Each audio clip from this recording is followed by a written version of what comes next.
Hola, muy buenas, ¿cómo vamos? ¿Habéis cogido el café para entrar y los bollitos? ¿Sí? Pues nada, a continuación tenemos a Pablo Galindo. Es una persona que casi no necesita presentación, pero como este año hay muchas personas nuevas y es algo que me hace muy feliz, quiero deciros que es Core Developer, es una de las personas que desarrolla el código de Python. Además es una persona muy querida en la comunidad de Python España porque ha formado parte en la junta directiva ya hace años. Y quizás os estáis preguntando, jolín, ¿por qué me has puesto a Pablo a la vez que el café? No me dejas descansar. Pero es que Pablo es muy popular.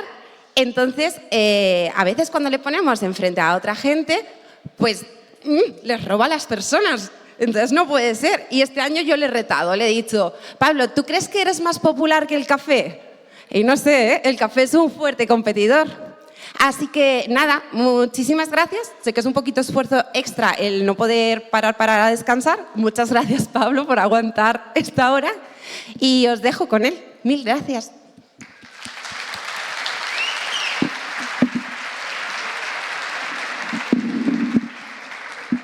Bueno, hubiese estado divertido que el que se va por el café sea yo. Y entonces lo dejo por aquí. Bueno, vamos a empezar con esta charla con un misterio, que es la mejor forma de empezar una charla, ¿no? Como CSI, ¿no? Cuando empieza un capítulo de CSI siempre es un misterio. Alguien asesina a alguien que tú no conoces. Entonces vamos a empezar con el asesinato. Vamos a ver este código. Fijaos, tenemos aquí un poco de NumPy y aquí lo que vamos a hacer es pillar un array de los números del 0 al 1000. Hay 1000 números, o sea que va del 1, 2, 3, 4, 5, 6 hasta el 1000. Y aquí vamos a loopear solo para contar esto muchas veces. Y lo que vamos a coger es todos los números que son mayores de 500 del array. Vamos a construir otro array solo con los que son mayores de 500 y lo vamos a sumar, ¿vale? No sé, me gusta hacer esto los sábados. Bueno, está aquí. Y entonces ahora, esta es la versión 1 y ahora vamos a hacer otra versión que simplemente antes de hacer esa operación los desordena. Si lo piensas durante 2 segundos, llegaremos a la conclusión de que el resultado no puede cambiar. Porque ¿qué más da sumar los números que originalmente estén en orden y que luego estén desordenados, ¿no? Si al final aquí voy a coger todos los que son mayores de 500, ¿qué más me das que estén en orden o no? Bueno, pues resulta que esta versión desordenada es, bueno, esto randomiza el array, pero esta versión es 55% más lento. Me encanta esta slide porque cuando estaba en la carrera me decían no uses animaciones en las presentaciones, es muy distrae mucho. Pues va a ver toda la presentación son animaciones. Es mi pequeña venganza. 55% más lento solo por desordenar el array. Si lo piensas, 2 segundos debería dar igual. Es que debería dar igual porque esto es lineal, porque deberías pillar todos los elementos del array. O sea, te tienes que recorrer el array entero para sacar todos los que son mayores que 500 y que te da igual que estén desordenados o no. Este es el misterio. Entonces la charla va a ir de resolver el misterio. Pero como buen capítulo de CSI, no vamos a resolverlo ahora, sino que ahora vamos a la presentación. Hola, soy Pablo Galindo. Bueno, muy rápido, soy Python Core Developer. También estoy sirviendo en el Python Steering Council desde 2021, que somos un poco los que decidimos cómo evoluciona el lenguaje y aceptamos PEPs y toda esta mindonga. Y también soy Release Manager de Python 3.10 y 3.11, que suena muy fancy, pero básicamente es la persona que le da al botón durante 4 horas hasta que Python está en la web. Así es. Pero bueno, tiene un nombre muy fancy y queda muy bien en el currículum. Bueno, volvamos al misterio. El caso es que, claro, mirando el código pues no vamos a llegar muy lejos, ¿no? Porque no nos va a saltar la chispa. Entonces necesitamos profilers, no sé muy bien cómo decirlo en español sin quedar como un paleto. Entonces necesitamos ver una herramienta que nos diga que por qué esto es más lento, ¿no? Ojalá. Las máquinas nos hacen el trabajo, sin inteligencia artificial esta vez, ¿eh? Todo el mundo está seguro. Entonces vamos a ver un poco los profilers.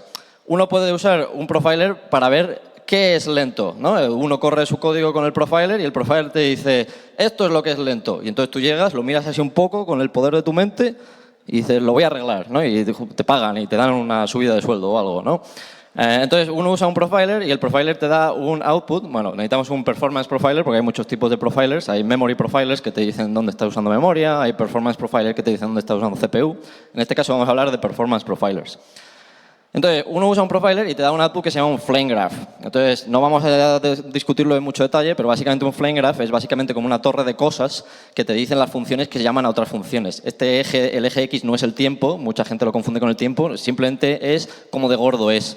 Este flanger me está diciendo que la función main llama a la función panda y la función alligator y que el 40% del tiempo está en la función panda y el 60% en la función alligator, y la función alligator llama a esta otra y a esta otra y esta otra llama a esta. Y entonces, pues aquí ya puedo ver que alligator es más importante que panda y que dentro de panda pues byte es un 20% y la otra cosa es un 32%, ¿no? Es una forma fácil de ver dónde se gasta el tiempo. Entonces, si corremos nuestro misterio con un profiler, por ejemplo PySpy o los 400 profilers que hay para Python, pues nos da un flamegraph que es un poco más feo que mi versión a mano, pero la versión de arriba es la versión lenta y la versión de abajo es la versión rápida y son más o menos lo misma. Si os fijáis, no son exactamente la misma, en plan este bloque ocupa un poco menos que este bloque, lo que quiere decir que esta operación es un poco más lenta, pero las operaciones son las mismas. Eso solo me está diciendo que una de las cosas es más lenta, pero no me está diciendo por qué. Entonces, bueno, pues muchas gracias, señor profiler.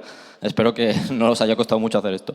Entonces, claro, resulta que, bueno, a lo mejor la pregunta que hemos planteado no es correcta. La pregunta no es ¿qué es lento? La pregunta es ¿por qué es lento? Ah, amigo, un meu amigo. Esa es mucho más interesante. Entonces, lo que vamos a ver ahora es utilizar un profiler más avanzado que nos va a decir ¿por qué es lento? Entonces, este profiler es perf. Vamos a hablar un poco de perf. Lo importante aquí, además, es que si nos fijamos en este ejemplo de NumPy, hay dos mundos, ¿no? Está el mundo de Python, que es el código de Python que estamos ejecutando, donde Python ejecuta bytecode y tal. Y luego la extensión de NumPy, que está escrita en C, C++ o todas estas historias, ¿no? Entonces, en realidad tenemos dos lenguajes o muchos lenguajes metidos en el mismo saco. Y los profilers de Python pues solo entienden el mundo de la izquierda, entonces solo te van a enseñar las funciones de Python. No sabemos qué está haciendo NumPy por debajo y aquí claramente es importante saberlo. Entonces, como que los profilers de Python se quedan un poco ineficientes en este mundo en el que vivimos ahora, donde casi todos son C extensions. Si hacéis Machine Learning, tenéis muy poquito Python en realidad corriendo y un montón de código compilado. Entonces, si ahora os planteáis la pregunta de por qué mi experimento es muy lento o lo que sea, pues resulta que, claro, a lo mejor tenéis que ver este otro mundo que los profilers de Python no os van a decir. Entonces, y aparte nos gustaría ver los dos a la vez, ¿no? Entonces, como que necesitamos bigger guns. Entonces, bueno, los profilers son cacharros bastante complicados, ¿no? Podemos representarlos con esta navaja suiza, pero perf, que es el profiler del que vamos a hablar en esta charla, es más o menos esto. Entonces, claro, ¿qué pasa? Es complicado, pero no pasa nada. Vamos a ver un poco cómo funciona. Entonces, la idea de perf es que es muy poderoso, pero es muy complicado de usar porque tiene muchas cacharras. Pero vamos a ver un poco cómo, digamos, controlar un poco que no se nos vaya de madre. Entonces, un poco para abrir boca, ¿qué podemos hacer con perf? Pues una cosa que podemos hacer con perf es pillar un montón de cosas, aparte de por qué tu función es lenta. Podemos sacar un montón de información de la CPU. Podemos ver si hay branch mispredictions, pues si hay cache misses. Todas estas palabras son cosas de verdad, lo juro. Pero uprobes, ¿no? Y dónde están las instrucciones. Entonces, perf no solo tiene acceso a las funciones y el código, sino que hace trampa, básicamente, porque está escrito por los developers del kernel. Entonces, tiene acceso a un montón de información de la CPU que ningún otro profiler puede pillar. Y eso te da acceso a ti como usuario para responder todas estas preguntas. Entonces, como perf está mucho mejor. Entonces, un ejemplo que podemos hacer es, tú corres perf con tu script de Python y te da un montón de información. ¿Qué significa esto? Pues no lo sé, pero está muy guay, ¿no? Entonces, pues aquí hay unos números con letras y es muy impresionante. Bueno, en realidad esto significa cosas y uno puede interpretar estas cosas. Vamos a ver unas cuantas de ellas. Una cosa que uno puede hacer, por ejemplo, para que veáis un poco cómo de impresionante es este bicho, es tener este código que da igual lo que hace, solo tenemos un hilo que está sumando números de uno en uno y, dos hilos que hacen eso y el hilo principal está durmiendo. Entonces yo me podría preguntar si puedo usar perf para visualizar los hilos que están durmiendo y cómo el GIL se va pasando de un hilo a otro. Entonces puedes correr perf, que correrlo pues ya estamos viendo que es bastante jaleo, porque aquí hay unas palabras que parecen magia y el output este es un jaleo. Cuando uno corre perf se siente como un alquimista, ¿no? Estás ahí mirando tus libros mágicos y es como todo muy hocus pocus, pero si pillas el hechizo adecuado pues es muy impresionante y convences al rey de la corte para que te deje seguir vivo, ¿no? Entonces, si uno consigue parsear ese output y lo representa, pues podemos ver que aquí hay un hilo que está durmiendo, la S es sleep, y podemos ver que los dos hilos que están aquí, calculando números, pues fijaos, se van cambiando todo el rato de unos a otros quién va durmiendo. ¿Por qué? Porque está el GIL, ¿no? El Python Interpreter Log, que solo deja un hilo correr código. Está aquí lo puedes ver, fíjate, puedes insultarle si quieres en esta slide. Y esto lo podemos hacer porque perf sabe, tiene acceso al scheduler del Linux y entonces sabe cuándo los hilos se van scheduleando y te dice cuándo eso ocurre y entonces lo puedes parsear y tener este output.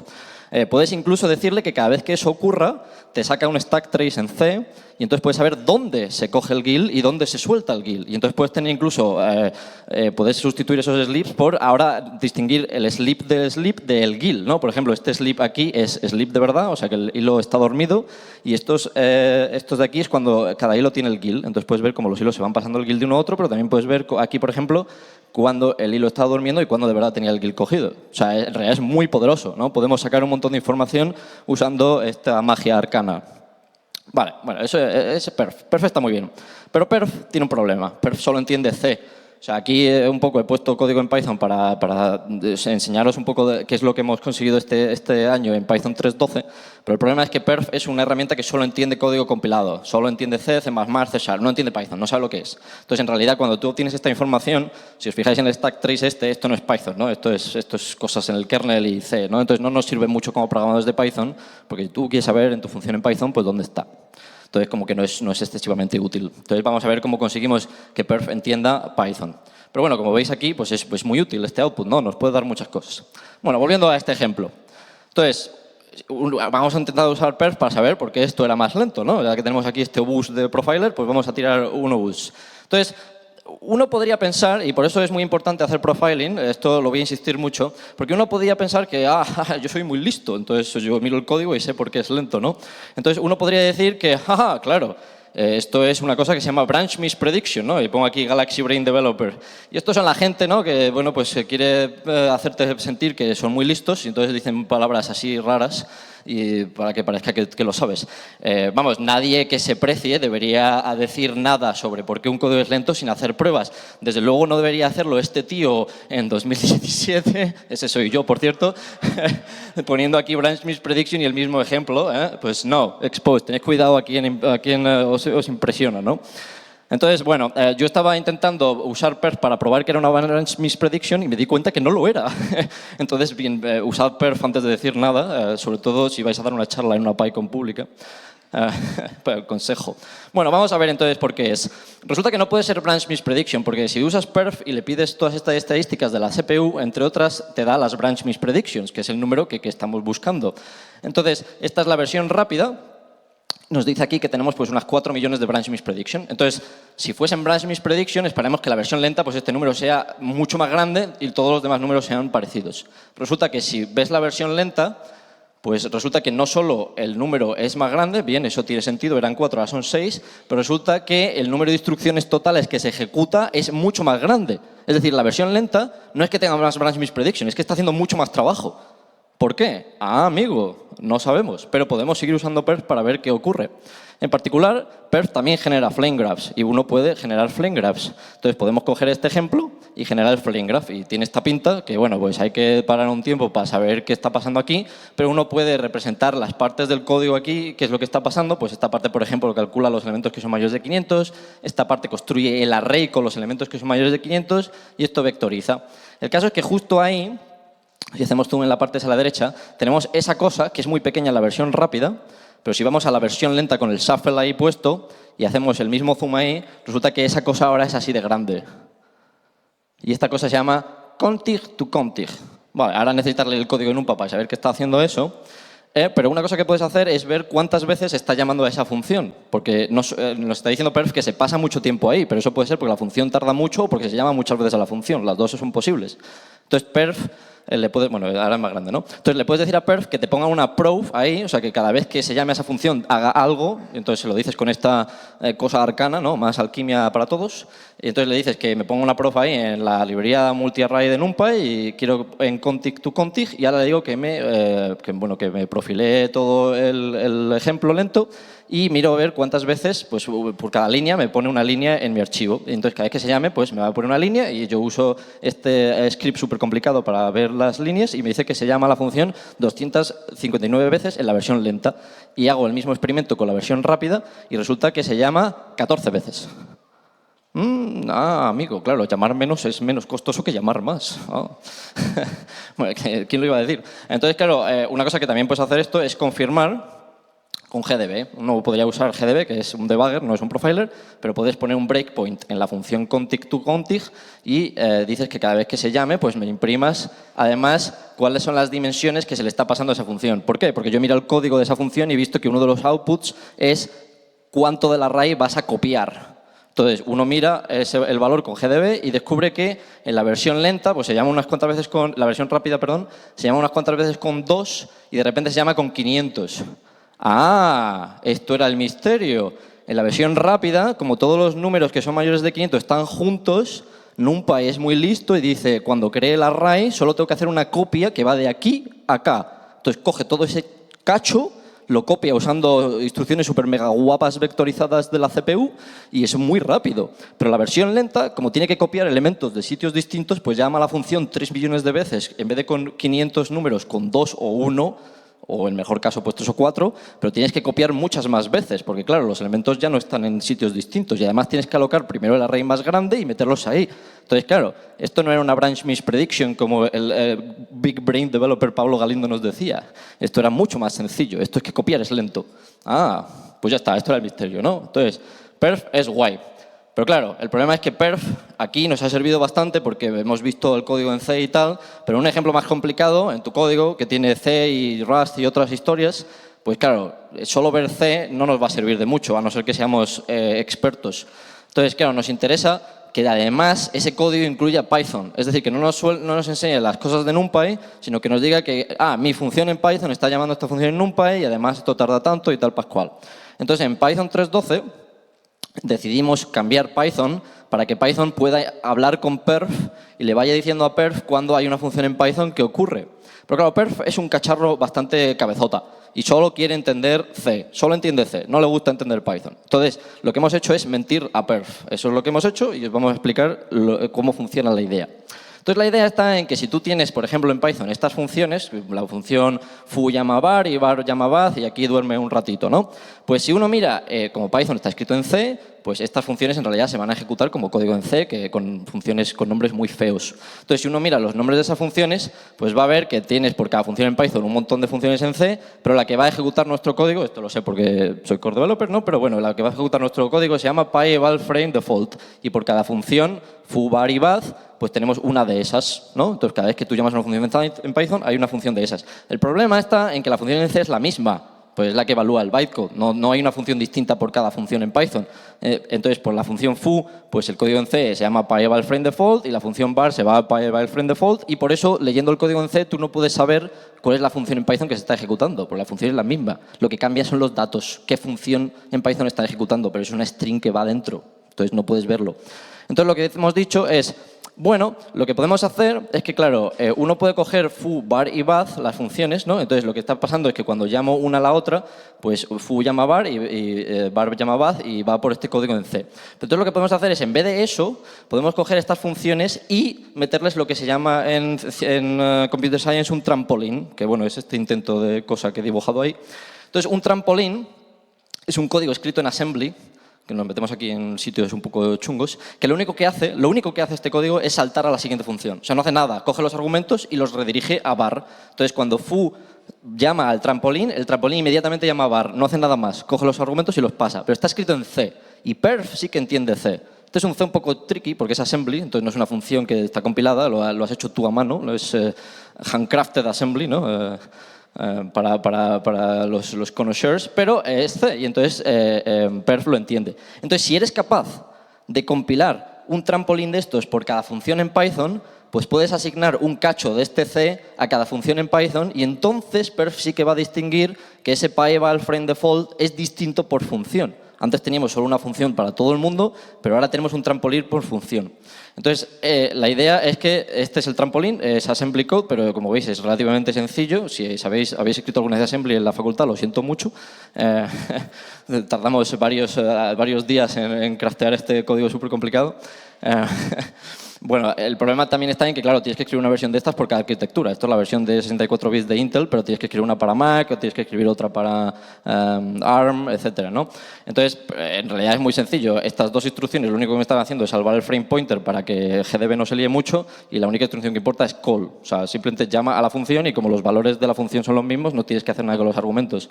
La función en C tendría esta pinta, ¿no? O sea, sería una función en C que devuelve un puntero a void, o sea, que eso es cualquier cosa, basura. Coge la función y unos argumentos y llama a la función con los argumentos. O sea, eso es lo que es un trampolín. Solo que está escrito en C, está escrito en assembly para que parezca mucho más impresionante, pero bueno, esa es la idea. Obviamente en ARM, por ejemplo, es un poco más complejo porque ARM las instrucciones son más complicadas y el trampolín pues, es más raro, pero bueno, son 5 líneas, ¿no? Tampoco es muy complejo. Pero bueno, técnicamente lo que hacemos es coger este código, como el código es el mismo porque no depende de la función, pues lo compilamos una vez por función y entonces cada vez que se llama una función llamamos a una versión de estas que es distinta por función, pero puede interpretarlo. Entonces, básicamente sería así, ¿no? Tenemos un array en memoria con todo el código en assembly, cada celda de este array en memoria es el mismo código que acabáis de ver una y otra vez porque no depende de la función y entonces por cada función en Python le enganchamos uno distinto. Entonces cuando llamas a foo, en vez de ir directamente a pyval frame default, vas al trampolín y el trampolín te devuelve a pyval frame default y entonces perf puede ver este bicho de aquí. Entonces, cuando tienes la llamada a la función que hemos visto antes, perf puede identificar que esos trampolines que tienes ahí, que ahora son esta página, porque es ser coherente con mis dibujos, entonces, esta página, pues perf dice, vale, foo, bueno, foo vemos que perf ve el nombre en C, que es pyval frame default, no nos dice nada, pero cuando foo ya salta el trampolín, perf dice, esto sí que sé lo que es, esto es la función en Python que se llama foo y esta es la función en Python que se llama var. Como además tenemos control sobre dónde ponemos digamos que ponemos en la string del código que ve perf, pues podemos poner además que empieza por py, entonces eso es como te decimos que es una función en Python y además ponemos el archivo donde está para ayudarte a saber que la función foo pues es la de este archivo y no la de este otro archivo. Y entonces pues la idea está en que cuando tú corres perf, pues antes tendrías que, si ves en un código en Python que es donde estás gastando más tiempo, pues te diría que, por ejemplo, el 29% del tiempo está en pyval frame default, pero después de correr perf con esta historia activada, pues te dice que en vez de estar en pyval frame default, pues te dice que aquí hay una función que está en el módulo principal que se llama script.py y que eso llama a unas funciones en C, pero que acaban llamando a slow function script.py y que eso llama a fast function script.py. Entonces ahora tienes todo el código en C y todo el código de Python en el mismo sitio. Esto es una versión del output que te puede dar perf, pero obviamente también puedes generar todos los flame graphs que hemos visto y todas las métricas y todo el petote. Entonces es mucho mejor. Entonces, por ejemplo, un ejemplo, ¿no?, de cómo sería esto. Pues tengo este código, da igual lo que haga este código. Este código coge una imagen y calcula una cosa que se llama la luminancia por defecto, que básicamente es coger todos los píxeles, los sumas, haces aquí unas cuentas matemáticas, calculas la media de todos los píxeles y te da un número y te dice la luminancia. Y esto decimos que es muy lento, entonces vamos a usar perf. Uno corre perf y entonces nos dice que estas son las funciones donde se está pasando el código. Bueno, venga, pues 97% del código está en el código que calcula la luminancia, en la función main, pero vemos que aquí el 97% del código se pasa básicamente en la función min de la librería estándar statistics.py. Es decir, que usar statistics.py min es muy lento. Curioso, porque ¿quién lo iba a decir? No, uno se pensaría que cuando estoy importando from statistics import min, como min es de la librería estándar, pues es muy rápido, ¿no? Pues no, porque lo que pasa es que el min está codeado no solo para que sea rápido, pero sobre todo para que sea compatible. Entonces min hace un montón de trabajo para que tus floats no se vayan de precisión y que pues si le metes números decimal lo haga bien y que si le metes strings pues haga otra cosa que no sé qué es. Entonces claro, todos esos checks son muy lentos. Entonces si eres un YOLO programmer y quieres hacer esto mucho más rápido, pues en vez de usar la min de la librería estándar, pues decir a tomar por saco y lo pones ahí, te calculas tu min de Mad Max, ¿no? Ahí pones un min un poco del carajo y entonces ese es mucho más rápido y probablemente pete en muchos casos, pero bueno, yo qué sé, a lo mejor te da un número que te gusta. El caso es que si usas esta versión escrita a mano con amor, pues uno corre perf otra vez y entonces ve que antes era 97%, pero ahora, ahora ya min es el 0,58% usando nuestra versión del espacio exterior. Mucho mejor, ¿no? Este es un ejemplo, ¿no? Un ejemplo un poco capcioso, pero en vuestra aplicación pues probablemente tardéis mucho más en llegar a la conclusión, pero el caso es que podéis hacer más o menos lo mismo con el extra añadido de que aparte de investigar estas funciones escritas en Python, porque esto te lo daría un profiler normal, pues puedes ver también todas estas funciones escritas en C. Entonces puedes ver lo que hace tu TensorFlow, o tu NumPy, o tu Pandas, o tus leches, ¿no? Mucho mejor. Y además puedes ver quién llama a esas funciones. Entonces, claro, leer texto en una pantalla es relativamente aburrido, ¿no? No nos gusta, a los programadores nos gustan las cosas que se mueven, ¿no? Y que por eso hay muchas animaciones y que tienen visuales. Entonces, claro, Perf te da output en texto, pero Perf te permite coger ese output y pasárselo a un montón de herramientas. Entonces, como Perf es una herramienta que es muy popular, pues hay mucha gente que ha cogido y tiene un montón de herramientas y scripts que cogen ese output de Perf como, digamos, crudo, y lo transforman en cosas más visuales. Entonces, algunos ejemplos de esas cosas, por ejemplo, tú puedes coger el output de Perf y usar lo que usa todo el mundo para hacer flame graphs, ¿no? Entonces, esto es una herramienta que hace Brendan Gregg, que es uno de las personas que más ha trabajado con Perf. Este tipo trabajaba en Netflix, ahora creo que trabaja en Intel. Y bueno, pues está este repositorio, no hace falta que lo copiéis, pues si buscáis perf flame graph os va a salir literalmente estas 3 líneas porque es la que usa todo el mundo. Entonces básicamente te clonas el repositorio y usas este script escrito en Perl, ¿no? Porque Perl, y creas un SVG, ¿no? Que básicamente tiene esta pinta, y entonces pues ya puedes ver tu flame graph, ¿no? Y ya puedes ver pues que esta función llama a esta y que esta es más lenta y no sé qué, ¿no? Pues muy fácil. Pero a lo mejor eso no te gusta y quieres algo un poco más interactivo. Entonces resulta que Firefox, por ejemplo, tiene un profiler built-in, creo que Chrome también, pero bueno, yo que sé, código libre, ¿no? Entonces Firefox tiene un profiler y Perf además te deja crear output que se lo puedes pasar literalmente a Firefox. Entonces una cosa que puedes hacer es, si tienes Firefox instalado, puedes ir a profiler.firefox.com. Creo que además esto funciona sin Firefox, creo que esto es una web si lo abrís en un navegador que no sea Firefox. Entonces puedes crear un script, cuando tengas los datos con perf, puedes llamar a perf script. Esto te crea un archivo muy gordo con extensión txt, si se la pones, y esto pues se lo subes a esta web y entonces te sale una cosa de este estilo. La ventaja de este output, por ejemplo, es que no solo tienes el flame graph, sino que además tienes los hilos. Por ejemplo, tienes un input por cada hilo, además tienes un poco aquí la idea de qué estaban haciendo los hilos y si están consumiendo CPU o no, pero además puedes seleccionar, por ejemplo, aquí se ve por aquí arriba, puedes seleccionar un rango solo de la ejecución, porque este eje sí que es el tiempo, y entonces solo para este rango de aquí puedes seleccionar el frame graph. Y entonces este frame graph que estamos viendo aquí no es el frame graph de toda la ejecución, sino solo de ese cachito. Por ejemplo, porque esto sería útil. A lo mejor quieres distinguir, tú corres tu aplicación, por ejemplo, eso, el machine learning, ¿no? Entonces a lo mejor tú tienes varias fases, pues cargar un archivo de datos, limpiar los datos, subirlos a no sé qué, y entonces pues tu aplicación hace muchas cosas y tarda mucho tiempo, pero a lo mejor solo estás interesado en optimizar cargar el archivo. Entonces solo quieres ver qué es lento cargando el archivo. Claro, entrenar la red a lo mejor tarda mucho más cargando el archivo, pero tú quieres todavía intentar que cargue más rápido. Entonces, claro, un flame graph de todo no te interesa un flame graph pequeñito, y entonces ahí podrías seleccionar la parte del tiempo que solo corresponde a cargar el archivo o a entrenar la cosa o a lo que sea, y entonces pues puedes ver el flame graph y puedes ver pues qué funciones son más lentas o más rápidas, que es bastante más útil, ¿no? Y es interactivo y puedes clicar en uno de estos botones y te enseña solo en uno de estos cuadritos y te enseña solo el stack trace hasta ahí. Entonces puedes ver, digamos, ver solo esa parte y no volverte loco. Entonces esto es otro ejemplo. Y otro ejemplo que tú puedes coger es Hotspot, que es una GUI, básicamente. Entonces, en vez de estar en el navegador, puedes utilizar una ventanita, ¿no? Con botones y cosas, que es más o menos la misma idea, pero aparte de eso, como está escrito en C++, pues es bastante más rápido y tiene más funcionalidad. Entonces, por ejemplo, esta es la GUI de Hotspot, que es código libre también. Puede leer más profilers aparte que perf, pero está especialmente pensado para perf.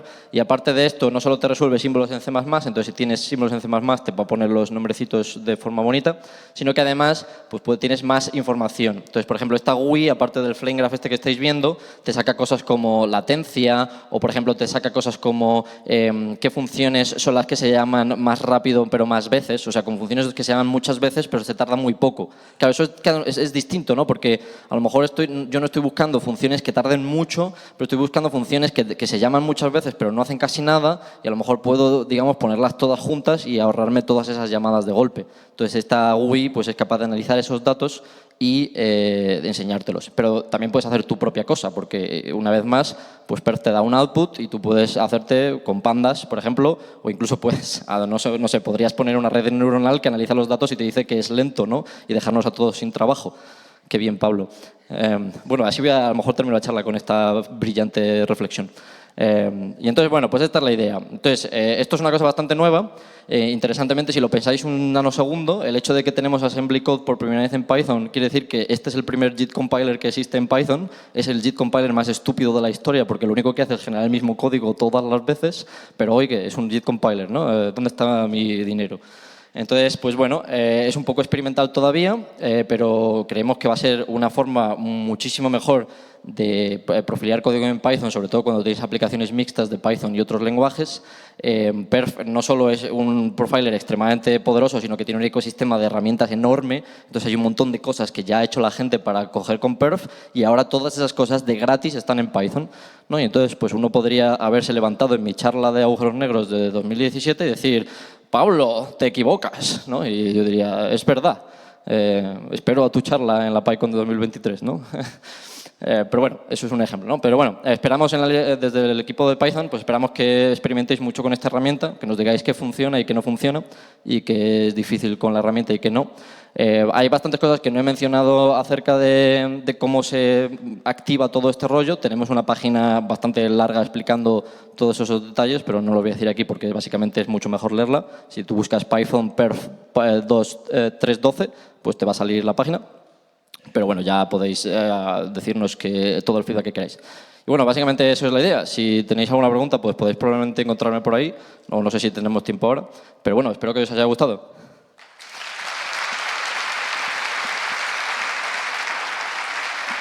Hola.